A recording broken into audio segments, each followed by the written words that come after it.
Bienvenue dans la première vidéo de cette formation. Premièrement, on va créer un sol assez simple. Ajouter Mesh, on va créer un plan, comme ça. Notre plan fait 2 mètres par 2 mètres par défaut. On va faire S2 pour le multiplier par 2, ici. On va aller créer maintenant un cube. On va faire ajouter Mesh, donc cube. Voilà notre cube. GZ1, donc je modifie sa position avec G1. Enfin Z, j'indique l'axe Z car je veux contraindre la modification de sa position sur l'axe Z, et j'indique une valeur de 1 car je veux le déplacer d'une unité vers le haut. Donc je me retrouve maintenant avec mon cube posé sur le plan. S2 pour le plan à nouveau, on va l'agrandir un petit peu plus. Maintenant, pour différencier nos deux objets, on va déjà passer dans la visualisation de notre scène proche du rendu final, en sélectionnant ici la visibilité comme ça, là. On pourrait placer notre lumière, alors G, touche de déplacement, hop, je tourne un petit peu ma vue avec le clic de la roulette, et voilà, ma lumière ici d'ailleurs, je vais augmenter sa puissance en la passant à 100 watts, comme ça. Maintenant mon cube, ici, je vais lui donner une couleur, je vais ajouter un nouveau matériau que je vais pouvoir renommer, je vais mettre cube, histoire de rester bien organisé, de savoir quel matériau correspond à quel objet. Et ce matériau-là, le cube par exemple, on pourrait le faire en rouge, comme ça, un rouge un peu sobre, comme ça. Et le sol, ici, on pourrait lui donner aussi une couleur, ici, donc ça va être le plan, donc je vais le renommer plan, comme ça. Et cette couleur-là, par exemple, pourrait être représentée en vert, par exemple, comme ça. Très bien. Maintenant, voyons un petit peu la suite. Je me mets en vue de face, ici. Et ce que je vais vouloir faire maintenant, c'est une animation où mon cube rebondit sur place, avec une déformation un petit peu en mode cartoon. Donc pour ça, je vais me mettre sur la position par exemple 50, car c'est à 50 que je veux que mon animation commence. Je vais enregistrer une image clé, I, position seulement, car on va modifier seulement la position pour l'instant. Je veux me mettre par exemple à l'image 100, et je vais faire GZ, je déplace sur Z, de 1 aussi, je déplace aussi à nouveau une unité de 1, tac, ici. Et maintenant, je vais faire I pour enregistrer une autre clé de position par rapport à la position où je me trouve ici. Donc I disponible, ça va prendre les mouvements que j'ai déjà fait, les clés que j'ai déjà enregistrées, mais vu que j'ai enregistré que la position, bien sûr ça va prendre que la position. Donc maintenant je vois bien, si je place mon curseur ici, qu'entre l'image 50 et l'image 100, j'ai une animation qui passe de 50 à 100. Avec la touche espace, je peux mettre lecture. Alors bien sûr, l'animation n'est pas assez rapide pour l'instant, mais l'important c'est de placer correctement notre clé, et après la rapidité, etc., on pourra la modifier par la suite. Donc je vais 50 images plus loin, donc à 150, et je vais replacer, je pourrais très bien faire un ZG-1 pour replacer sur mon plan, mais ce que je peux faire aussi, c'est dupliquer tout simplement la première clé. Alors pour ça, je clique ici dans le vide, histoire de perdre la sélection de mes deux clés, parce que je veux sélectionner qu'une seule clé. Je peux faire un rectangle de sélection ici. Je prends cette clé-là. Je fais un Maj plus D pour dupliquer cette clé-là, voilà. Ça me met directement en position de déplacement, et donc je déplace la nouvelle clé qui est dupliquée vers la partie ici, pour aller rejoindre les 150. Et je clique. Maintenant, vous voyez, image 50, 100 et 150 qui revient ici. Alors on va faire une animation en boucle. Donc pour faire une animation en boucle déjà, qui ne s'arrête jamais, eh ben, je pourrais simplement choisir le début de mon animation ici à l'image 50 et la fin à l'image 150. Comme ça. Maintenant si je mets lecture, l'animation automatiquement va se répéter et je vois bien que j'ai une animation en boucle ici. Mais on va faire mieux. Alors, ce que l'on souhaite ici, par exemple, c'est que l'image, c'est qu'en hauteur, il reste un petit peu plus dans sa position haute avant de retomber. Donc si je souhaite faire ça, je pourrais très bien déplacer mon image vers 95 et dupliquer cette image-là et la mettre à 105, ici, entre les deux, entre 100 et 110. Shift D, je déplace, comme ça. Comme ça, il garde sa position en l'air avant de retomber. Hop, voilà.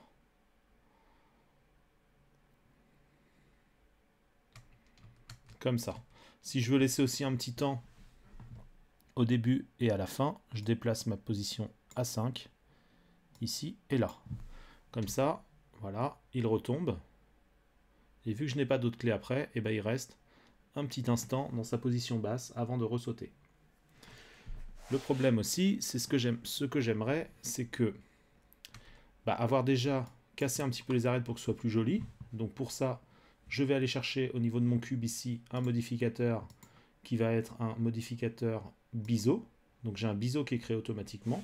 Je vais le laisser par défaut parce que je trouve que le biseau est sympa comme ça. Je veux juste casser un petit peu, faire un champ plat ici. Je pourrais rajouter des segments pour arrondir ma forme, mais je vais laisser à 0 parce que je veux un champ plat ici. Mais par contre, je vais vouloir casser les arêtes de mon champ plat ici. Donc je vais rajouter un biseau par-dessus. Biseau ici. Et je vais le diviser par 5. Hop. Vous voyez, ça me crée un biseau en plus par rapport sur mon autre biseau. Je vais rediviser encore par 2. Histoire que ce soit plus léger et de casser simplement les arêtes. Et cette fois-ci, je pourrais augmenter quelques fois les segments, histoire d'adoucir les angles ici. Maintenant, ici, clic bouton droit, ombrage lissé. Donc j'ai quelque chose de beaucoup plus lissé. Voilà. J'ai toujours mon animation comme ça. Et ce que je souhaiterais, au niveau de mon animation, pour créer un petit côté cartoon, j'aimerais que mon objet, par exemple, s'étire quand il monte vers le haut et revient dans sa position normale après. Donc, ce qui va se passer, c'est qu'à l'image 100, j'aimerais qu'il soit plus étiré. Donc, ce que je peux faire, tout simplement, c'est aller... Alors, déjà, je vais vouloir créer... Parce que la déformation de mon objet va avoir besoin de polygones. Donc, si je passe en mode Edit ici, je vois bien que j'ai très peu de polygones. Et donc, je ne peux pas déformer ici, courber ici, parce que j'ai pas assez de polygones. Pour avoir plus de polygones, je vais tout simplement aller chercher ici dans mes modificateurs. Alors, ces deux modificateurs, je peux les replier parce que je ne vais plus avoir besoin de les toucher. Je vais chercher un nouveau modificateur qui va être le surface de subdivision. Et ça me crée beaucoup plus de polygones d'un coup. Hop, à 2. Alors là, grâce à mon biseau ici, à mes deux biseaux, tout reste bien en place et donc ça me crée plus de polygones. Mais si je voudrais conserver une forme qui n'a pas assez de polygones et ne pas l'arrondir à cause de ma subdivision, je passe simplement en mode simple. Bon, là, ça fera pas beaucoup de changements, donc je peux me mettre en mode simple, mais ça ne changera pas grand-chose. En mode simple, ça permet de ne pas arrondir la forme et de juste rajouter des polygones. Mais là, on ne voit pas les polygones qu'on a ajoutés, tout simplement parce que notre modificateur n'est pas appliqué. Si je l'avais mis avant le biseau, ici, vous voyez, et bien ici, il faut le mettre en premier et je pourrais l'appliquer, par exemple. Pour appliquer un modificateur, il faut être en mode objet, par contre. Je repasse en mode objet et j'applique le modificateur. Voilà, je ne suis pas obligé de l'appliquer, mais au moins, ça va me permettre, quand je vais passer en mode edit, de voir tous les polygones que je peux avoir ici. Ce qui va se passer maintenant, c'est que je vais créer des clés de position. C'est-à-dire que ici, je veux qu'il soit dans sa forme idéale ou peut-être même écrasé, peut-être par le choc. Et après, ici, je veux qu'il soit étiré et qu'il retombe et qu'il replace dans sa forme idéale. Voilà. Donc là, si je veux qu'il s'écrase un petit peu, admettons quand il tombe, eh ben, je pourrais très bien sélectionner les polygones du haut. Enfin, je pourrais m'embêter en fait à faire... je me mets en vue de face. Et puis je pourrais écraser GZ un petit peu comme ça en déplaçant petit à petit les points. Mais c'est pas évident. Ce que je vais plutôt faire, c'est sélectionner le point ici du milieu et le déplacer pour enregistrer une autre clé de position. Donc GZ, le problème si je déplace, vous voyez, ça déplace juste un polygone, ça va pas être évident de tout gérer, sinon il faudrait que je déplace mes polygones les uns après les autres. Ce que je peux faire, c'est utiliser l'édition proportionnelle. Je clique sur l'édition proportionnelle, je déplace sur Z, GZ, et là vous voyez, j'ai un espèce de cercle d'influence qui déplace plusieurs points en même temps. Et je peux régler l'influence avec, tout simplement, avec la roulette de ma souris. Voilà, donc je pourrais faire qu'il soit dans cette position-là quand il tombe ou autrement. On va voir petit à petit. Donc CTRL Z, j'annule ma déformation. Je repasse en mode objet, car il faut bien être en mode objet pour ajouter différentes clés de position. Et là, je vais aller dans mes polygones ici. Alors, ce n'est pas des clés de position, c'est des clés de forme. Hein. Voilà, et là, j'ai la possibilité d'ajouter des clés de forme. J'ajoute, avec le petit plus, j'ai la clé de forme de base. Donc, il y a mon objet qui n'a pas de modification ici. Et je peux en ajouter plusieurs. Par exemple, je vais prendre une clé ici. Je vais mettre écrasé, position écrasée. Et admettons encore une autre où je vais mettre étirer, par exemple. Ça peut être un exemple. Je retourne sur la base ici, et cette fois-ci, si je passe en mode Edit, et ben, tout ce que je vais modifier quand je vais être positionné sur une des autres clés de forme, et ben ça va enregistrer en fait sur la clé de forme en question. Donc là, je voulais écraser mon objet ici, par exemple. Donc, peu importe où je suis situé pour l'instant, hein. Pour l'instant, je règle mes clés de forme, et c'est uniquement après qu'on les appliquera avec des clés. Vous allez voir.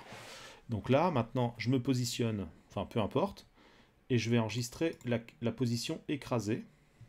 Donc, ce que je fais, je vais faire un GZ, car je veux déplacer uniquement sur Z, mais avec, bien sûr, l'édition proportionnelle. Et là, on va faire les choses légèrement, mais je pourrais... Alors, faites attention, parce que si j'écrase trop et que ça rentre dans le sol, c'est pas très joli. Donc on va juste réduire un petit peu l'influence et écraser l'objet un petit peu comme ça. Voilà, par exemple comme ça, admettons. Après vous pouvez vous ajuster un peu comme vous souhaitez. Moi je vais l'écraser juste un petit peu ici. Et j'aurais pu aussi peut-être déplacer GZ. Alors là, hop, CTRL Z. Je vais retirer l'édition proportionnelle. GZ et écraser un petit peu sur tout l'ensemble comme ça. Alors là par contre, je sélectionne pas, je vais faire CTRL Z plusieurs fois, je sélectionne pas les points de derrière et moi j'aimerais bien vraiment écraser toute la surface bien sûr de ma forme. Donc pour ça, je vais sélectionner ici le X-Ray, histoire de pouvoir, vous voyez, je vois les points à travers, et comme ça je peux sélectionner les points aussi qui sont derrière. Donc GZ, j'écrase un peu comme ça, je me remets en vue de face, voilà, ici aussi, légèrement, GZ, comme ça, et là aussi, je pourrais même faire en sorte que ça gonfle un peu, donc je peux faire très bien S, ici un peu plus, S, et ici je réduis un peu, S, et enfin S. Donc voilà la forme que par exemple mon objet pourrait avoir quand il tape vraiment le sol, et donc il s'écrase contre le sol. Alors il ne faut pas qu'il s'écrase avant de toucher le sol, il faudra bien faire attention quand on va placer nos clés, mais ça on va voir ça par la suite. Donc ça c'est la position écrasée, et vous voyez si je repasse sur la position de base, la position est normale. Et là la position est écrasée. Je choisis la position, et la position étirée, donc étirée elle n'a pas encore été modifiée, donc ça me remet la position de base, et donc pour l'étirer, la position étirée, je pourrais sélectionner le point du milieu ici par exemple. Je vais désactiver mon X-Ray pour être sûr de ne pas prendre un point derrière par mes gardes. Je me mets en vue comme ça ici, et là je peux faire très bien un GZ, mais vers le haut. Par contre, CTRL Z, je vais avant activer l'édition proportionnelle, ici. GZ, je réduis mon influence, et là c'est mon cube qui va s'étirer, mais je ne veux pas trop déformer le bas, quoique c'est pas très grave, parce qu'il ne touchera pas le sol en même temps. Ici, comme ça, pas mal. Et donc là c'est pas mal, ça peut suffire. Voilà, donc là j'ai enregistré ma clé de position étirée aussi. Je repasse en mode objet. Voilà, maintenant j'ai plusieurs positions, j'ai écrasé, étiré. Là vous allez me dire en mode objet, c'est bizarre, je suis sur la base ici, mais écraser ou étirer, ça ne fait rien. C'est normal, il faut que je modifie la valeur de l'influence, car l'influence est à 0, l'influence de écraser est à 0, et la valeur je la règle plus bas ici. Vous voyez, si j'augmente la valeur ici, ça va s'écraser, comme ça, ou ici, ça va s'étirer comme ça. Donc maintenant, il faut que je gère les clés de manière bien réaliste. Donc je clique sur mon cube, donc je vois les clés que j'ai créées. Donc j'ai ma petite animation, ça saute comme ça, ici. Donc je voudrais qu'à partir d'ici, là je suis en position de base, donc pas de souci. Je reprends la position de base quelque part. Et alors la position de base, je vais la déplacer un peu pour laisser un petit peu plus de place pour la position écrasée. Donc je déplace simplement mes images de 5 images dans un sens et dans un autre. Comme ça me fera toute cette 10 images ici et 10 images ici, donc 20 images en position écrasée. Et à partir de là, je voudrais une position sans aucune déformation, à 60 ici, et donc je vais enregistrer le étiré, je vais mettre une valeur à 0. Donc j'enregistre une clé de position à 0 pour que ça commence bien à partir d'ici, la modification. Et ici, je vais peut-être me mettre à 100, bien au milieu de l'animation quand on est au plus haut, pour que ce soit étiré au maximum ici. Voilà, j'enregistre la position. Je me remets ici, je veux à nouveau que ma position d'étiré soit à 0, comme ça. Et à partir de là, je voudrais que là, ça s'écrase. Ça touche le sol, donc ça commence à s'écraser jusqu'ici. Et ici, je voudrais une position écrasée, bien sûr, au maximum. J'enregistre ma clé de position ici. Et au tout début aussi, ici, au maximum. Donc là, elle garde cette position-là, mais bon, on va l'enregistrer quand même. Et donc maintenant, ça me fait une animation. Hop. Alors là, le problème, c'est que la position que j'ai enregistrée ici, écrasée, je ne l'ai pas ramenée à 0 quand je suis ici. Donc la position écrasée, parce qu'en fait, les différentes positions peuvent s'additionner. Donc là, il récupère sa forme initiale. Donc je remets l'écrasé à 0, comme ça. Et ici, bien sûr, j'ai la position ici écrasée.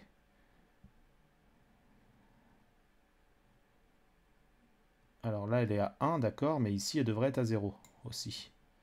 Donc pour l'écraser, je la remets à 0 aussi. Hop, j'enregistre la position ici. Ça s'écrase quand ça touche le sol. Et après, là, ça commence à écraser aussi, pour reprendre sa position initiale et ressauter en se déformant. Et retomber comme ça. Et donc là, ça me fait une image en boucle. Bon, bien sûr, il faudrait ajuster les clés pour que ce soit un peu plus réaliste. Là, ça manque un petit peu de rapidité, on va dire. Mais tout ça, on va pouvoir le modifier éventuellement en rapprochant, par exemple, ici, Shift. Comme ça, je ne perds pas ma précédente sélection. Je fais ça. Et avec la touche S, je rapproche un petit peu. Alors là, c'est pas évident. Ça marche pas bien comme ça. Mais je vais plutôt rapprocher ces images-là. Je vais faire un G sur X pour déplacer comme ça. Je vais me mettre par exemple ici. Et ici, pareil, GX, je vais déplacer ici. Et je vais dire que c'est à 130 que mon animation termine. Et elle commence donc à 70.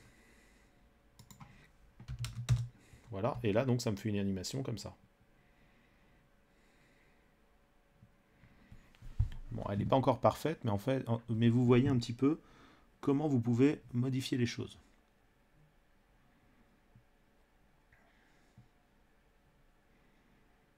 Alors pour améliorer ça, on pourrait penser que là, il faudrait que ça tombe peut-être un peu plus vite. Donc l'animation, quand ça touche le sol,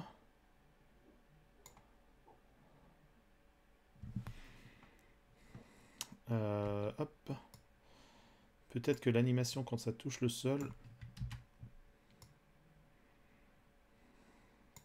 que l'écrasement se fasse plus rapidement peut-être. On va diviser, on va mettre que sur 5 images seulement, ici et là.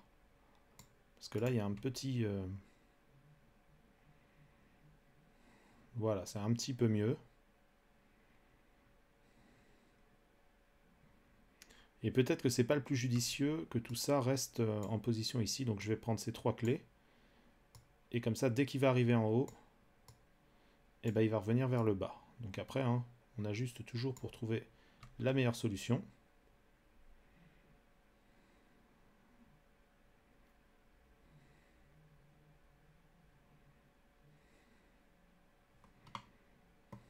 Et donc voilà la petite animation. Donc là par contre mon cube ici, je pourrais lui ajouter à la suite une subdivision de surface. Comme ça c'est un petit peu plus doux. Comme ça. Je pourrais faire que mon cube soit plus brillant. Donc dans sa texture, je vais baisser la rugosité pour qu'il reflète un peu plus le décor. Et mon décor aussi, ici, je peux aussi baisser sa rugosité. Par contre, je vois pas trop cet effet-là, tout simplement parce que dans Eevee, je dois activer certaines choses pour activer la rugosité. Donc je clique dans le vide ici pour voir un petit peu mieux. Comme ça. Et là, je vais dans mes réglages Eevee. Je vais activer l'occlusion ambiante. Donc là, j'ai des ombres de contact qui se mettent en place. Donc beaucoup plus réaliste. Et je vais activer le Reflection de l'espace d'écran. Réflexion de l'espace d'écran. Et là, j'ai une réflexion qui se produit ici. Si je veux que ça reflète plus, bien sûr, je réduis encore plus la rugosité. Et je peux même donner un côté métallique un petit peu au sol. Je vais avoir plus de reflets aussi qui se mettent en place. Donc voilà. Et pour améliorer encore plus l'ombre, alors je vais mettre avec espace pause ici. Je vais aussi dans ma lumière. Donc j'ai juste un point de lumière. Hein, c'est pas le... On va pas aller loin dans les lumières parce que c'est pas forcément le but de ce tuto là. Je vais déplier les ombres et je vais aussi mettre les ombres de contact ici. Et là, je vais avoir des ombres beaucoup plus précises. Après, si vous voulez des ombres plus ou moins marquées, je vais venir un peu l'animation comme ça, hop. Si vous voulez des ombres plus ou moins marquées, ça va être par rapport au rayon de votre lumière ici. Donc dans la lumière ici, vous pouvez augmenter plus ou moins le rayon. Vous voyez, si je l'augmente beaucoup, et de plus en plus, les ombres vont être beaucoup plus diffuses. Et plus je réduis, plus les ombres vont être beaucoup plus claires, nettes et dures, des ombres dures. Voilà. Donc voilà notre scène ici, comme ça. Après, pour améliorer la scène, je pourrais très bien, au niveau de la surface ici, créer aussi un solidifié pour donner de l'épaisseur à mon sol, vu que le sol va un peu reposer dans le vide, donc c'est bien d'arranger un petit peu le contour, et l'épaisseur, je peux la régler ici. Hop.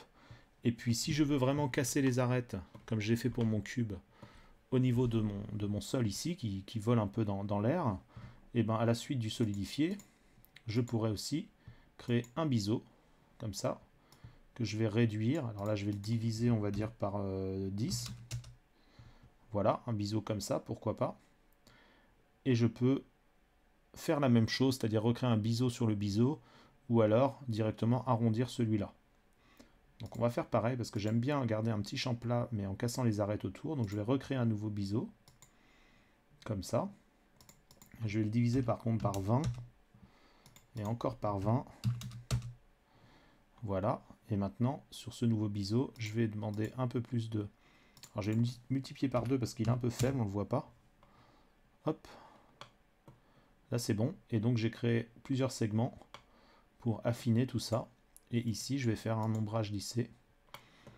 Ici, là, je pense qu'on l'avait déjà fait, je ne sais plus, donc ombrage lissé aussi là. Et donc voilà, j'ai maintenant ma petite animation avec un affichage qui n'est pas trop mauvais. Et donc voilà pour cette vidéo, pour vous montrer un petit peu comment gérer les images clés et surtout les clés de forme. C'était un peu ça l'idée, pour faire une petite animation avec en fait une impression de dynamique sans avoir vraiment de dynamique, mais en jouant uniquement avec les clés de forme. Donc merci beaucoup de m'avoir écouté, et puis je vous retrouve très bientôt dans une prochaine vidéo. À bientôt!